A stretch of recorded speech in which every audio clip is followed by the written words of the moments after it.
Quickly, I want to talk about Damaria's death. 3 lessons for parents. It's really, really unfortunate and painful to find out that this 8-year-old girl's life was just cut short like that. Just like that.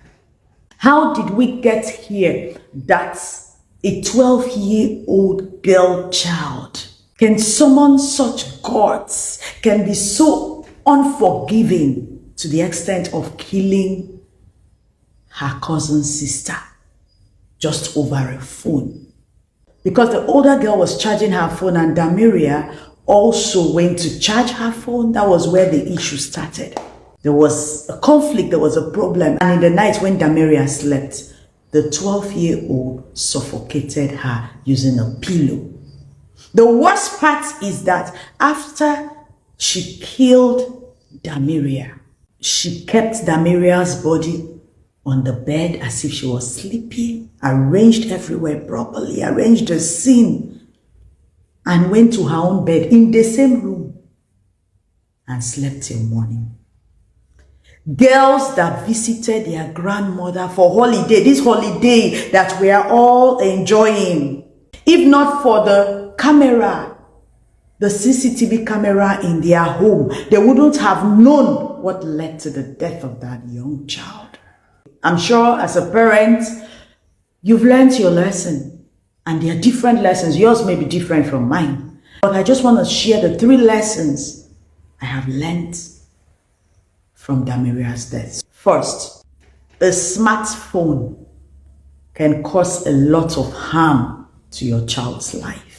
You know, when we say these things, it all looks like, oh, that's what's happening. It's the Gen Z generation. If your child is not having a phone or doesn't have a smartphone, it looks like you're suffering.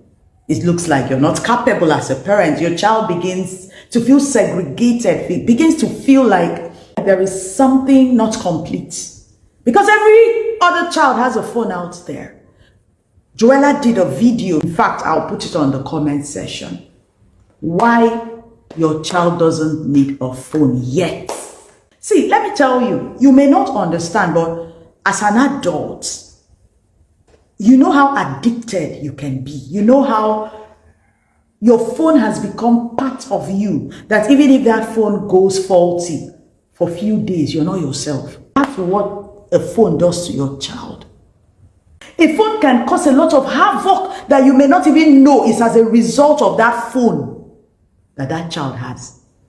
Some of you, you're dealing with disobedience. You're dealing with children that are not responsible. Your child is not willing to do anything in the house. He's not willing to be beneficial to himself, herself, or the family, or to you as a parent. Because of a phone, it has led to disobedience. It has led to negligence, lack of focus in academics, in everything, even at home.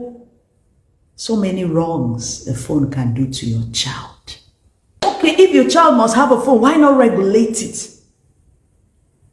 Why not say, okay, once daily by so time in the evening, 1 hour, you have your phone. You can imagine how attached that cousin was to her phone, that just a phone, a conflict that was caused by phone, will generate so much hate, so much anger in her to the point that she had to kill her blood.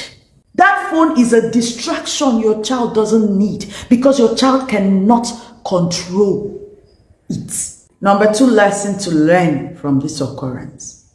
Be careful not to raise hardened kids. I just did a video. You can go check the video. Behaviors that lead you to raising a hardened kid without even knowing. It was clear that that cousin was hardened, was mean, unforgiving, wicked. See, whether we like it or not, a lot of things kids do is under the influence of an adult. Your kids say some words to their sibling and you just overlook it. You hear words like, I'll show you Pepe, I'll teach you a lesson. By now, you should know who I am. I don't take nonsense. And that point, as a parent, you should stop everything you're doing. Call that child. Come. What did you just say?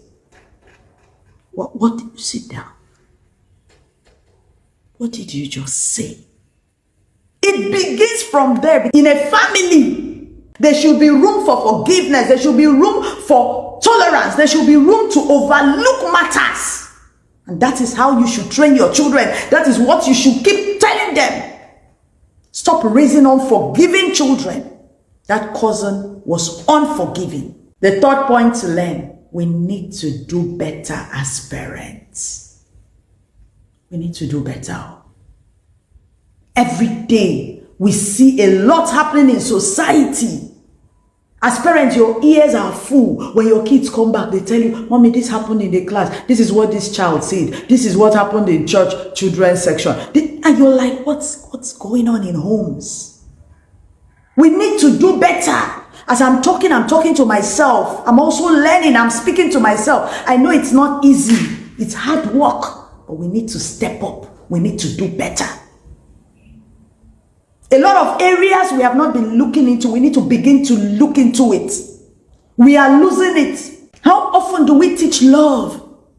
In the things we do, in the way we speak, in what we say to our kids. How often do we teach love?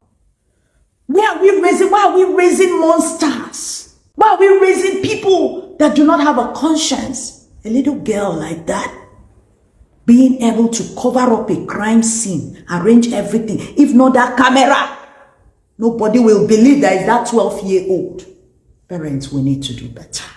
It's unfortunate that Maria ended this way. But this is a lesson to all of us parents.